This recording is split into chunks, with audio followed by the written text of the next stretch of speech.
Ai, meu Deus do céu. Tá sofrido, mas tá gostoso. Tem que ser assim, né, Sport? No sofrimento, na angústia. Tem que complicar o fácil.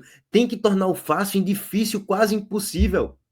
O Sport faz 2-0 na Arena Pernambuco. Você pensa, acabou. O título já tá aí. Já pode botar a faixa no jogo da ida. O Sport toma o primeiro gol, toma o segundo gol, toma o empate. Poderia até tomar a virada. E beleza, no final a gente acha um gol com o Pablo, 3-2. Beleza, jogo da volta só é empatar na Ilha do Retiro, que a gente vai ser campeão no tempo normal. Pois bem, o Sport faz 1-0 mais uma vez, abre 2 gols de vantagem contra o Retrô. O time do Sport é muito melhor do que o do Retrô, não tem comparação. Aí você pensa, agora tá tranquilo. O Sport começou com uma boa postura, em positivo, fazendo 1-0 com gol de Chico, acabou. Daqui a pouco sai um 2-0, no agregado vai ficar ali um 5-3, 5-2, acabou, 3 gols de diferença, o Retrô não vai tirar. Pois bem, a soberba começa a imperar nos jogadores do Sport. A gente toma o primeiro gol, o gol de empate, a gente toma a virada, tu fica com um jogador a menos, a gente tava com o cenário de quase perder o jogo no tempo normal, de perder o título no tempo normal. É inacreditável como a gente consegue complicar o fácil. E assim, eu entendo as críticas para Pepa pela temporada. O Sport, na maior parte do tempo, joga mal. A fase de grupos do Sport foi fraca. A gente perdeu para o Santa Cruz na primeira fase do Pernambucano. A gente perdeu para o Náutico na primeira fase do Pernambucano. Foi uma primeira fase muito ruim. A gente foi quarto colocado. A gente ficou atrás do Maguari, do Santa Cruz, do Náutico. Inadmissível a primeira fase do Sport, que não é nem só pelo resultadismo, beleza, Heitor, os primeiros 3 jogos foi com a base ali, com o sub-20, ok, dá para se entender, mas dava para recuperar os pontos perdidos com o time principal, e a gente não recuperou porque a gente estava jogando muito mal, a gente estava muito mal treinado pelo senhor Pepa, infelizmente, mas o que vale é como termina, na prática vale como termina, a gente foi campeão pernambucano. Primeira fase do Sport muito ruim mesmo, em relação ao desempenho e aos resultados também. Até contra o próprio Maguari, que a gente goleia, faz 4-0. A gente jogou mal. Faz 5-0, foi mal. A gente jogou mal no primeiro tempo. A gente tomou um vareio tático de Suede Lima, ex-treinador de base do Sport. Mas avançamos. Fomos para as quartas de final, os playoffs ali do Pernambucano. Pegamos o decisor, avançamos. Aí o melhor recorte do Sport na fase, no Pernambucano como um todo, foram os 2 jogos contra o Santa Cruz, que a gente vence de 1-0 na ilha, 2-0 na Ilha do Retiro, e no Arruda a gente faz 1-0 com vaga para 10. Esse foi o nosso melhor recorte no Campeonato Pernambucano. E aí vem uma final contra um Retrô que também fez uma fase de grupos horrível. O Retrô foi o último colocado do Pernambucano, dos classificados, né? Foi o 6º colocado, campanha ridícula. Empatou com o Sub-23 do Sport. Na fase de grupos, não perdeu para o Santa Cruz, tomou de 3-1 do Maguari na fase de grupos. Então, assim, a primeira fase do Retrô foi ridícula. Mas o Retrô avançou, pegou o Náutico e avançou nos pênaltis, jogando muito mal mais uma vez. Mas avançou, chegou na semifinal, pegou o Maguari, ganhou lá Lailô, avançou e chegou na final. Semelhante um pouco à trajetória do Sport, que fez uma fase de grupos muito ruim, mas foi avançando, chegou na final. Na final, aí o Retrô conseguiu ter mais bons momentos até do que o Sport. O Sport mostrava, em vários momentos do jogo, que era muito superior, tecnicamente falando. Não é à toa que construiu o placar para isso 2 vezes, abre 2-0 2 vezes no agregado, mas tomou o empate 2 vezes. E aí o Retrô tem os seus méritos, mas o grupo de jogadores do Sport também tem os seus deméritos, viu? Tem os seus deméritos. Porque, assim, muitas falhas individuais na zaga, falha individual no goleiro, no meu ponto de vista. Kaique França falhou no gol de Fernandinho ontem. Você teve a expulsão infantil de Sérgio Oliveira, Lucas Lima jogando muito mal ontem, Barleta jogando muito mal ontem. Então, assim, ontem foi um cenário, uma noite do terror se o Sport perdesse o título pernambucano. Mas, enfim, no final das contas, gente, 45 vezes campeão, vencemos nos pênaltis, poderia e deveria ser com muito mais tranquilidade se a gente tivesse um time um pouco mais bem treinado, e não só um time mais bem treinado, mas uns jogadores um pouco mais concentrados e ligados 90 minutos, coisa que eu não achei que isso aconteceu. O Sport estava ligado em momentos do jogo. Enquanto tinha jogo na Arena Pernambuco, os jogadores estavam ligados. Não é até que faz 2-0, faz um ótimo primeiro tempo. Depois ativou o modo soberba, toma um empate, quase a virada. Ontem a mesma coisa. A gente faz 1-0 e modo soberba ativado, a gente toma um empate e a virada. Então, assim, enquanto tinha jogo, o Sport foi muito melhor do que o Retrô. Quando o Sport entra no salto alto e na soberba, o Retrô foi muito melhor do que a gente e quase que a gente perde o título pernambucano. Enfim, no final das contas, ainda bem que a gente foi campeão pernambucano, tricampeão, 45 vezes, né, conquistados aí o pernambucano, 21 títulos de diferença para o Náutico. O Náutico tem 24 títulos, a gente tem 45. 14 títulos de diferença em relação ao Santa Cruz, 14 não, 15, né? 15 não, 16. O Santa Cruz tem 29 títulos conquistados, a gente tem 45. 16 positivo para o Santa, 21 positivo para o Náutico, a disparidade é muito grande. Se juntar todos os times do futebol pernambucano, exceto o Sport, óbvio, juntar Náutico, Santa Cruz, Retrô, Salgueiro, Central, não dá nem metade do que o Sport construiu na história em relação a títulos, de modo geral. Então, assim, obrigação da gente, investimos 60 milhões de reais no mercado da bola, a gente tinha que ser campeão desse pernambucano. Nem que fosse nesse modo aí, da loucura, da pressão, dos pênaltis, da ansiedade, do nervosismo, mas a gente tinha que ser campeão. E a gente conseguiu. E mais uma vez, eu falei aqui no vídeo pré-jogo, antes do jogo lá da Arena Pernambuco, né? Esse título pernambucano tinha que acontecer para a gente continuar trilhando o caminho de tentar buscar o Hexa mesmo, que o Náutico conseguiu. Então, veja só, todo dia tu pensa nisso na tua vida? Não, cara, eu não penso nisso todo dia na minha vida. Meu Deus, eu tenho que superar ou igualar pelo menos a marca do hexacampeonato do Náutico. Eu não penso isso todo dia. Mas sempre que bate o pernambucano, a gente foi campeão em cima do Retrô em 2023, a gente foi bicampeão ano passado em cima do Náutico. Porra, temos um time muito melhor do que o Retrô de novo. Estamos Série A, 60 milhões de investimento, temos que ser campeão de novo para bater o tri. Ano que vem, a gente vai continuar num patamar acima do Náutico e do Retrô, mesmo que a gente caia para a Série B e o Náutico suba e o Retrô suba, a gente vai continuar no patamar acima, óbvio que não com essa disparidade, mas a gente vai continuar no patamar acima, buscar o Tetra, e aí debate para 2027, 2028, aí é um papo para depois. Mas para você buscar o Hexa, tinha que buscar o tri ontem, e a gente conseguiu, ainda bem, tá? Bom, não fizemos mais do que a nossa obrigação. Eu nem consegui comemorar ontem campeão, porque mais uma vez o Sport tornou fácil em quase impossível. Acredite se quiser. Enfim, vamos trazer aqui um pouquinho dos gols e da análise pós-jogo, tá, rapaziada? Antes disso, a Montenegro Cargas entrando em ação aqui, a todo vapor mais uma vez. A Montenegro Cargas é a palavra-chave para transportar sua mercadoria em 2025. Há mais de 10 anos, a Montenegro Cargas vem transportando compromisso para todo o Brasil. Com as modalidades de entregas fracionadas, expressas e dedicadas, vem oferecendo sempre o melhor serviço e detalhe, por um precinho justo. Além disso, a Montenegro Cargas é uma das poucas do Brasil a incluir prazo de entrega em proposta para vários trechos do contrato, garantindo confiança, eficiência e transparência em cada entrega. Essa é a Montenegro Cargas transportando compromisso. É carga, viu, pai? Vamos lá, gente, para os gols da partida. Primeiro, cruzamento do Lucas Lima na grande área, João Silva desvia de cabeça, a bola pega em Chico, pega no zagueiro do Retrô, sobra para Chico, e Chico finaliza no canto, um torpedo no ângulo, sem chance nenhuma para o goleiro do Retrô fazer a defesa. 1-0 Sport com 24 minutos de jogo. Olhem a postura dos jogadores do Sport até esse primeiro gol. Era a postura de um time inconformado com o empate. Parecia que o Sport estava até atrás no placar, porque era um Sport com posse de bola, era um Sport pressionando, era um Sport criando. Com 1 minuto de jogo, sai uma belíssima jogada de pé em pé com triangulação. Rivera dá em Sérgio Oliveira dá em Lucas Lima acha um lançamento para Barleta, o lançamento foi um pouquinho mais esticado, o goleiro Fábio Volpi sai do gol e tira a bola para fora da grande área.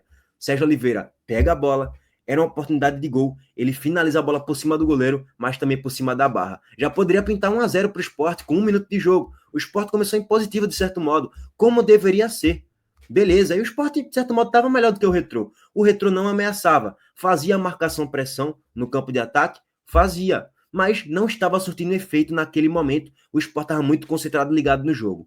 Depois do 1-0, os jogadores simplesmente ativam o modo soberba. Pode perceber, pô. Tem uma jogada 1 minuto depois, na ponta direita, que era só fazer a jogada em transição, em progressão. Os jogadores do Sport estavam já acomodados. Param a bola, rodam para trás para administrar o 1-0. Como quem diz assim, o jogo já está ganho. E aí o Retrô vai crescendo. A marcação-pressão, que não estava surtindo efeito, já começa a surtir um pouco mais. Fernandinho, que estava na ponta direita, ficou um pouco mais deslocado por dentro, já vai ganhando um pouco mais as divididas. Fernandinho, inclusive, foi o melhor jogador dessa final, tá? Da final em si, dos 2 jogos, Fernandinho foi o melhor jogador. Foi o que participou em mais gols. Fez o primeiro gol lá na Arena Pernambuco. Ontem deu assistência para o gol de Wesley Mascote e fez um golaço de falta. 3 participações em gols, 2 gols e 1 assistência. O melhor em campo, nas 2 finais pegando o pacote geral, se chama Fernandinho. E aí o Sport começa a ceder a marcação-pressão do Retrô. Aos 36 minutos, Fernandinho faz uma jogadaça por dentro. Essa jogada aqui começa de uma recuperação de posse no campo de ataque. E aí depois a bola sobra para o Retrô nos pés de Fernandinho. E Fernandinho consegue passar por Lucas Lima, Fernandinho passa por João Silva e cruza a bola na grande área. E Lucas Cunha não consegue fazer a interceptação no cruzamento e o Wesley Mascote desvia para fazer o gol de empate. Nesse momento, foi o melhor momento do Retrô na partida. Na primeira grande chegada do Retrô, gol de Wesley Mascote e jogadaça de Fernandinho. 2 minutos antes, Fernandinho tinha achado uma finalização de 35 metros de distância, a bola raspou o ângulo. Ia ser um golaço de Fernandinho. Aí vamos lá, Lucas Cunha. Heitor, Pepa errou muito ontem. Gente, Pepa fez o que dava para fazer. Tem jogos que a gente vai criticar Pepa aqui, eu vou criticar, lógico. Mas tem jogos que você fala, pô, o treinador, entre aspas, fez tudo o que dava para fazer. No gol, Kaique França, dupla de zaga, Lucas Cunha e João Silva. E na lateral esquerda, Chico. Por que isso? Porque Karius não pôde jogar. Dalberto estava lesionado, então tinha que colocar Chico improvisado. E Lucas Cunha na zaga com João Silva. Era o que tinha, mas Lucas Cunha é horroroso. Para mim foi um dos piores em campo no jogo de ontem. Na lateral direita, Hereda, beleza. Trio de meio campo, Rivera, Sérgio Oliveira e Fabrício Domingues. Duqueiroz não podia jogar. Até agora ele não errou. Nas pontas, Barleta e Lucas Lima. E de centroavante, Pablo. Heitor, e Barleta e Lucas Lima de ponta não funciona muito bem. Concordo. Lucas Lima de ponta não funciona muito bem. Aí eu tô contigo. Até agora, pelo menos, não funcionou. E eu não gosto dessa ideia de colocar Lucas Lima de ponta. Aí eu tô contigo. Tirando isso, não tem muito que de criticar muito, não, gente. O Sport tava criando espaço, tava gerando situações, mas Barleta, um cemitério de jogadas. Lucas Lima, faltando finalizar a bola em gol.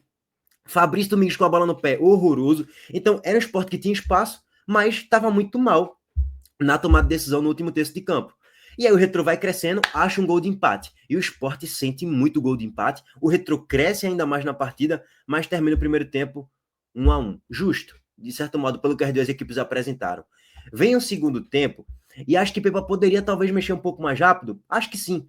Acho que ele poderia ter tirado um Lucas Lima logo para colocar um Leno Lobato pela ponta, para fazer esse jogo do Sport em transição funcionar melhor. Poderia ser. Ele poderia tirar Domingues, que sofreu um cartão amarelo e que já tinha feito uma outra falta ali, que já estava começando a se ameaçar uma possível expulsão. Ele poderia tirar Domingues, deslocar Lucas Lima um pouco mais para dentro e colocar Lobato como ponta. Poderia fazer isso também. Ou colocar logo o Johan. Poderia fazer isso também. Ele demora um pouco mais para fazer essa alteração aí, tá? Ele tira Barleta e tira Fabrício Domingues ali aos 15 minutos do segundo tempo. Ele tira os dois para colocar Carlos Alberto, que é horroroso, mas daqui a pouco a gente vai chegar em Carlos Alberto, e para colocar Lene Lobato. Então, ele foi arrojado e agressivo. Mesmo o Sport ali jogando mal e estando com um resultado ali que garantia o título no tempo normal, ele tentou colocar o Sport mais para frente. Funcionou isso? Não, não funcionou. Lobato não entrou muito bem, Carlos Alberto é horroroso. Esse aí eu já desisti. Só que aí, vamos lá. A questão de treinador e tal, a culpa de treinador não é... Gente, vamos lá. 23 minutos do segundo tempo. Sérgio Oliveira simplesmente só vai no tornozelo do jogador do Retrô. Ele só visa o tornozelo do jogador do Retrô, cara. Expulsão infantil. O Sport estava no 11 contra 11 jogando já malemar, mas beleza. Infantil a expulsão de Sérgio Oliveira. Sem necessidade nenhuma. O VAR foi lá. Professor, vem cá checar que foi para expulsão. E foi mesmo. Sérgio Oliveira expulso. E por falar em arbitragem, aquele gol no lado do Sport, que Barleta faz a jogada pela ponta direita, foi falta. Ele vai com a jogada de ombro nas costas do jogador do Retrô. Foi falta. Não tenho que se contestar. No primeiro momento até falei, porra, não foi nada, velho. A arbitragem tá de sacanagem. Mas foi falta. Ele solta o passe para Sérgio Oliveira faz o gol. Aí o Sport faz 2-1, mas o gol foi anulado. Então, a arbitragem naquele ponto ali, naquele lance capital, também acertou. Muitos falaram também que Barleta era para... Ele fez a jogada ali que ele sofreu um carrinho por trás, que poderia ter gerado a expulsão do lateral direito do Retrô. Poderia ser também. A arbitragem não deu a expulsão. Paciência, tá? Bom, dito tudo isso, gente, mais uma vez, recai nos jogadores. Sérgio Oliveira foi expulso, porra, de forma infantil. E 1 minuto depois da expulsão, 1 minuto não, 2 minutos depois da expulsão dele, Lucas Cunha erra no bote que ele dá na origem dessa falta, que gera um espaço muito grande para os jogadores do Retrô atacar o espaço dentro da grande área. E aí Chico teve que fazer essa falta. A falha ou a culpa desse gol aí na origem não é de Chico, não. É de Lucas Cunha, que foi horroroso na partida. E falta para o Retrô, Fernandinho na bola, já estava cobrando muito bem as faltas, e ele vai para a bola. Quando ele vai para a bola, assim, todo mundo já estava pensando, rapaz, isso está com muito perigo, muito cara de gol. E Fernandinho, ó, golaço de Fernandinho no ângulo, só que Kaique França tem falha nisso aqui também. Ele bateu no lado de que Kaique França estava e a bola não foi tão forte assim. Kaique França ainda toca na bola, resvala na bola, tá? E não consegue fazer a defesa. Foi o famoso bracinho de jacaré. Dava para ter feito a defesa e ele não conseguiu fazer. 2-1 Retrô na Ilha do Retiro, o cenário do terror. O Retrô já tinha empatado a partida, o jogo estava indo para os pênaltis e o Retrô com um jogador a mais em campo. E o que é que Pepa faz? Pepa tenta continuar colocando o time dele para frente. Ele depois coloca Gustavo Maia, no finalzinho ele tirou Lucas Lima. Ah, então por que ele tirou Lucas Lima? Cara, fez sentido tirar Lucas Lima faltando 7 minutos, 8 minutos para acabar o jogo? Fora os acréscimos, né? Gente, o Lucas Lima tava fraco fisicamente, assim, tava cansado, exausto já. Ele tentou colocar o Gustavo Maia como ponta para válvula de escape, para jogar em transição ali. Então deu para se entender. Ontem a gente não tinha um banco repleto de jogadores, não, gente. Ontem a gente tinha Romarinho, Gustavo Maia, Leni Lobato. É um banco escasso, gente. Johan. É um banco escasso. Não tinha muito. Ah, ele tinha que colocar Romarinho. O que é que o Romarinho fez muito melhor do que Carlos Alberto até o momento? Nada. O que é que, sei lá, outro jogador ali no banco de reservas estava fazendo de tão melhor para ele? Nada, gente, nada. Nosso banco estava escasso, estava limitado. Não tem muito que condenar Pepa ontem, não. Tem que condenar a atuação de jogadores em campo, que foram péssimos, porque Pepa escalou bem, na maior parte do tempo substituiu bem. Tu pode contestar mais uma vez. Ah, veja só, por que ele tirou o Pablo? Por quê? Porque Pablo não estava jogando nada, a bola não estava chegando para ele, e o Sport tinha que ter um ataque mais móvel. Então, não é nenhum absurdo o que ele fez. Eu entendo parcialmente ali as críticas, pensando, visando ali umas penalidades e tal, beleza. Mas, na média, não dá para condenar o Sport ir para os pênaltis só por causa de Pepa, não. Eu atribuo mais a culpa nos jogadores do que para Pepa no jogo de ontem. Tem jogo que é mais Pepa do que os jogadores. Ontem foi mais jogador do que Pepa, tá? No meu ponto de vista. Bom, o Sport toma o 2-1 com essa pintura aí de Fernandinho no ângulo, e fica naquele jogo de tensão, né? Aquele o Sport tentando atacar, o Retrô tentando atacar espaço também para matar o jogo no 3-1, mas no final das contas não deu em nada. Nem o Retrô criou uma chance clara, nem o Sport criou uma chance clara. O jogo vai para os pênaltis. E aí, nos pênaltis, entrou o melhor em campo, Carlos Alberto. O Sport converte a primeira penalidade com o Rivera, o jogador do Retrô empata, depois um jogador do Retrô perde pênalti, o Sport converte com Chico, Carlos Alberto bate, faz, João Silva bate, perde, só que aí no VAR o Fabian Volpe se adiantou, e quando ele se adianta, o VAR vai lá, checa e fala, professor, pede para ele voltar a cobrança, por quê? Fabian Volpe se adiantou. João Silva bate de novo no mesmo canto e faz, e aí no último pênalti, aí é que tá o detalhe no pênalti de Carlos Alberto, o homem da partida, o cara do jogo, que entrou de forma ridícula na partida, ele é muito fraco mesmo como jogador de futebol, errando tudo mais uma vez, mas nos pênaltis ele foi muito bem. Ele desestabilizou o filho de Laércio Guerra. Olha a ironia do destino. Foi bater o quarto pênalti. Um pênalti que se ele perde, Kaique França pega, o Retrô perderia o título e o Sport seria campeão pernambucano. Pois bem, aconteceu exatamente isso. O Laércio Guerra falou que queria ser campeão na Ilha do Retiro, mas o filho não deixou isso acontecer, não. Graças a Deus. Carlos Alberto bate, faz, firme, forte, e bota aqui um chororô pra cima do filho do Laércio Guerra, desestabilizando o jogador. Essa confusão causada, porque depois aqui desse chororô que ele mete pro filho do Laércio Guerra, rolou uma confusão entre jogadores aqui. E essa confusão desestabilizou, desconcentrou o filho do Laércio Guerra, por pelo menos ali uns 3, 4 minutos, rolou uma confusão. E aí o filho do Laércio Guerra bate muito mal. Pra que você pegar um pênalti, você tem que bater muito mal. Ele bate muito mal. Bate meia bomba, nem tão no canto, nem tão no meio. Kaique França pula para a esquerda aqui, né? No caso, direita aqui da tela. Faz a defesa e o Sport, campeão pernambucano, tricampeão, de certo modo, de forma merecida também. Quem foi campeão, pênalti e tal, final, eficiência. O Sport foi mais do que o Retrô, acabou sendo campeão. Enfim, poderia ser com muito mais tranquilidade, mas não foi. Foi na sofrência, viu? Tem que ser na sofrência, bicho, é inacreditável. Para complementar, olha isso aqui, velho. Se isso aqui fosse com os jogadores do Sport, hein? O que ia ter torcedor do Ceará falando merda, do Fortaleza, do Bahia, falando que o Sport é um time agressivo e que olha aí o exemplo que os jogadores do Sport dão. Olha isso aqui, rapaziada. O jogador do Retrô deu uma voadora ali praticamente na barriga do, acho que era, não sei se era preparador físico, não sei se era auxiliar técnico de Pepa, não deu para ver muito bem. O cara deu uma pesada na barriga do acho que foi auxiliar técnico do Sport, não vi exatamente aqui quem foi. Mas assim, covardia. Se fosse jogador do Sport, vários torcedores do Ceará clipando lá no Twitter, me marcando, falando que olha aí como seu time é agressivo. seria isso. Mas como foi jogador do Retrô, tá todo mundo caladinho como sempre, né? Enfim, campeão, rapaziada, aliviado estou. Tamo junto. Deixa o like aqui no vídeo, se inscreva no canal e ativem as notificações. Agora o foco é o Palmeiras na ilha. Temos que vencer de todo jeito, não tem pra onde.